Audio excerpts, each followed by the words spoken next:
Eu vou passar para o próximo tema aqui então, que é chamado Vários Modos de Comunicação, título que ele deu. Onde ele está fazendo a questão da diferença entre os meios de comunicação dos espíritos. Isso aqui é interessante porque ele aborda isso mais aprofundado, né, lá no livro dos médiuns. Aqui ele faz um esboço. Tem duas coisas que ele já chama aqui nesse momento, que é a sematologia. Eu gravei um vídeo ontem sobre isso, lá sobre o livro dos médiuns, né? A sematologia, pelo que eu entendi, é a questão da movimentação de objetos, né? Ou seja, uma cortina voando, uma mesa levantando seria sematologia, tiptologia seria especificamente as batidas como meio de comunicação, né? Ele cita a questão da psicografia direta ou indireta, onde a psicografia direta, o espírito toma a mão das pessoas. Eu não conheço muitos relatos sobre isso. O que eu conheço é do Chico Xavier, que chegou a escrever com as duas mãos, se eu não me engano, né, textos, conteúdos diferentes. Kardec cita, na época dele, pessoas que, conversando, fazendo qualquer outra coisa, o espírito tomava o controle da mão, por assim dizer, e escrevia enquanto a pessoa estava se ocupando de qualquer outra coisa.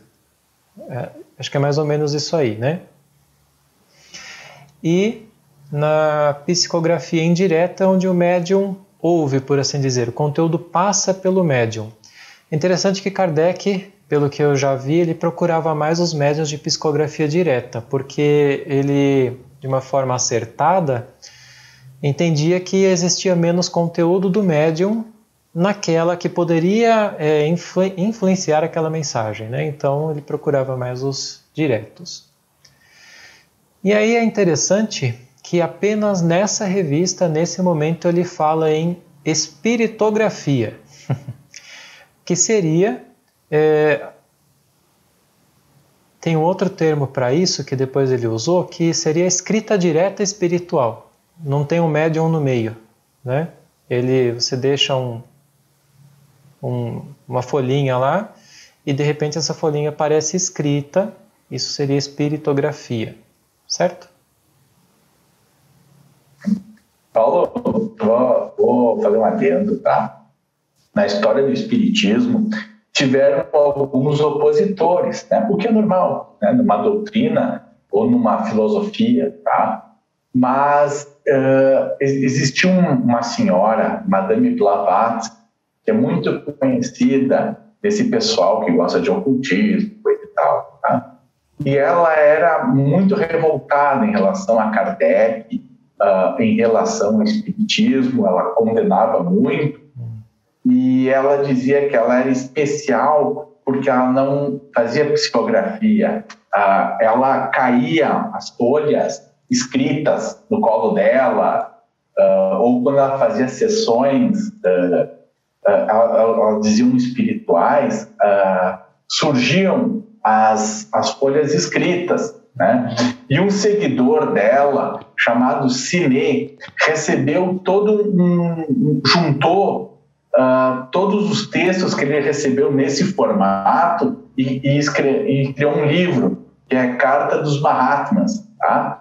Então eles eram assim muito opositores de Kardec e do espiritismo, porque eles diziam que o formato que eles recebiam era especial, vinha da própria alma, eles dominavam, né? E casualmente Kardec tratou dessa mediunidade deles chamando de espiritografia, né? Que era a possibilidade enfim, o texto aparecer na folha de papel apenas utilizando o fluido vital, a parte magnetizadora do médium, né? Então, fazendo um adendo, porque esse tipo de mediunidade nunca foi, bem rara, né? E um grupo muito forte de opositor justamente tinha uma coisa que Kardec especificou de forma simples, né? Sem ficar levando... Olha só, Paulo. Oi? Só assim, acrescentando ao que você estava falando antes do Alberto. Está aqui no texto lá da Revista Espírita. Na psicografia, a alma do médium representa necessariamente um certo papel, pelo menos como intermediária, ao passo que na espiritografia é o espírito que age diretamente por si mesmo. Isso. Isso. É lógico que ele vai usar os fluidos do médium, né, para poder fazer isso, né? Sim, sim. Ele vai fazer sozinho, porque ele é um ser imaterial. Sim. Então, vamos seguindo. Legal. E aí ele chama de espiritologia, o que a gente chama hoje de psicofonia. Psicofonia. Pelo que eu me lembro, Kardec também chama de psicofonia, só que bastante mais à frente, né? E ele trata, acho que muito pouco desse assunto, se eu não me engano. Ele trata muito pouco e ele chama de médiuns falantes. Médium não usa o termo psicofonia. É porque ele avaliava que não dava para ter muita confiança, né? Quem que está falando? É o médium mesmo, não é? É animismo do médium ou é o espírito, né? Tá.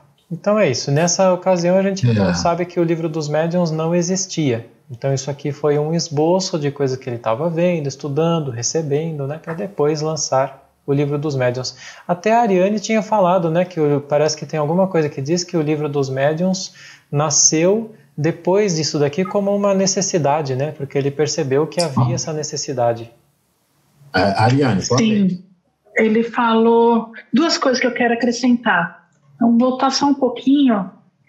Quando vocês estavam falando dos médiuns, eu sei que já passamos por esse, mas quando vocês falaram dos médiuns zombeteiros, médiuns sábios e tal, eu acho que a gente não pode julgar muito uma comunicação, pelo que eu estou entendendo de tudo isso. Você não pode julgar muito uma comunicação de vez, você tem que analisar. Às vezes o zombeteiro está testando, sei lá.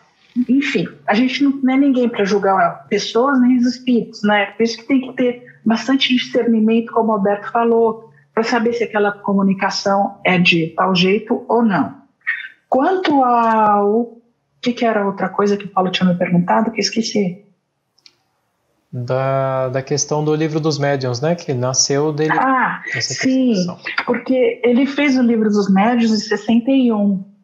E essas comunicações começaram, essa revista espírita, a primeira edição é de 58.